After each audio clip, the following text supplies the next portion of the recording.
You ask Tiger to solve.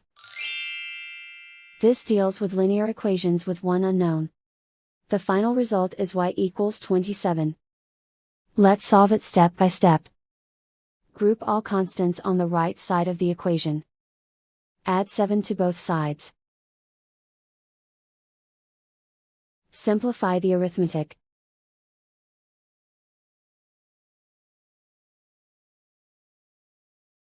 Isolate the y. Multiply both sides by 3.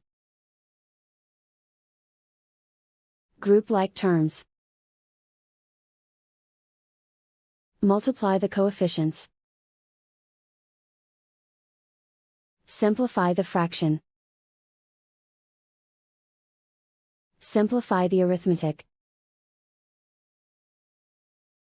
And so the final result is y equals 27.